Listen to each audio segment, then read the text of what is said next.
Here's a pop quiz. It turns more heads than a supercar. It's made in India, but it isn't sold here. What is it? That's right, it's Suzuki's 3-door Jimny. And we have it right here in Mumbai. Now clearly, this has that gypsy legacy, and in fact, Maruti might even name this car the Gypsy. You get these bars here, of course, all vertical slats come from Jeep, and you get the circular element, but it's also part of Suzuki's DNA now. An integrated bull bar here, and a lot of nice cladding, tough cladding here, with this gap over here for when you want to do some off-road stuff. Now, of course, this is a serious off-roader compared to other Marutis and Suzukis. This one is built on a ladder frame. Look at the side view and you see more gypsy-like bits. Now, of course, here this is Suzuki's 4x4 legacy, and straight up you see this bonnet line here, that wedge-shaped bonnet which you see on a Gypsy, and this little design element. Big wheel arch here. Again, a kink in the door line. Big doors, easy entry and egress, and a not so large rear section. Nice and compact here. As you can see, the tire in the back and this all grip badge. Now this 3-door is a car that's temporarily here on CarNet and not the final version we'll get in India.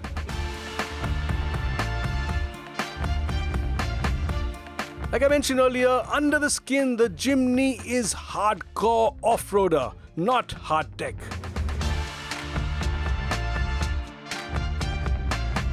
Unlike most Suzukis or Marutis, the engine is longitudinal. That's because it's sitting on that ladder frame.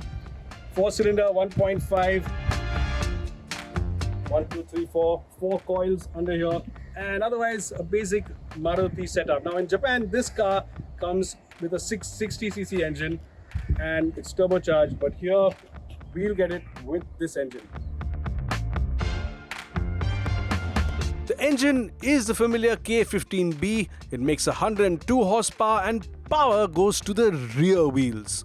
But what's the cabin like? Well, first up, the square doors are just massive, and inside the vertical walls make it feel more spacious than it is, sort of like in a Wagon-R. Now obviously it's compact on the inside, it's not very wide, and as soon as you get in, you do see all the Suzuki familiar parts, this steering wheel. But what also is really nice is seeing these two, this binnacle here, this instrument panel, with these two circular elements which remind you of the Gypsy. Like the Gypsy, there are also 4 exposed bolts and a big grab rail. Now this touchscreen is an aftermarket one, and you do get manual aircon controls. But what's interesting are these power window switches. They are inboard. You don't want them on the doors, which are likely to get wet. You have traction control and a hill descent control. Now this automatic here, this is the 4-speed automatic. We could get the 5-speed on our car, and a manually engaged 2-wheel high, 4-wheel high and 4-wheel low. There's electronic differential control, which basically means the brakes pinch one side of the wheel if you get stuck somewhere. But the good bit is even the front suspension is a fixed axle, so you get tremendous leverage and tremendous articulation.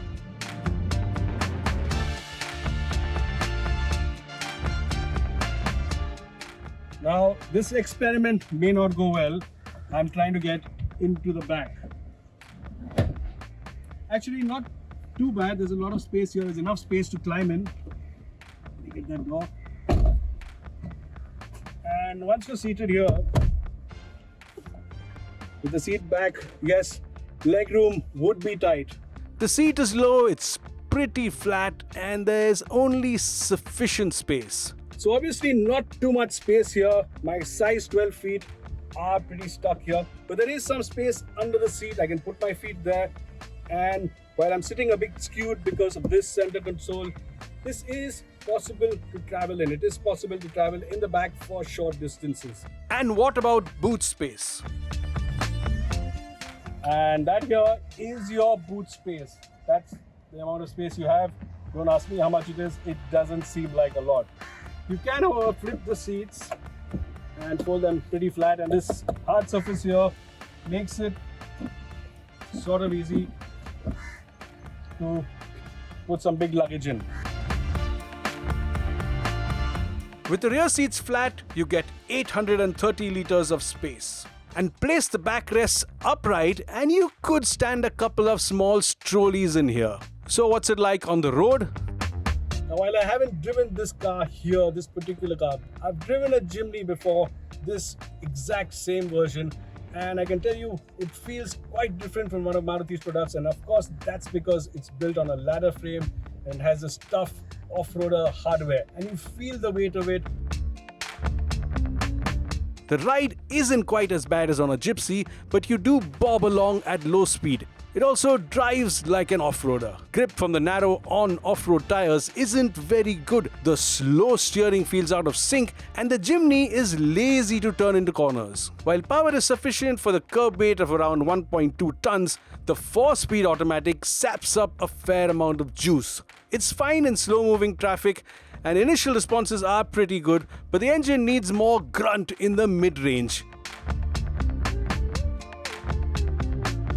I wish you had more power and more gears on the gearbox, but overall this is built to go off-road, and for that it does a pretty good job on the road as well. In fact, once you get used to it, it's pretty much a regular Maruti.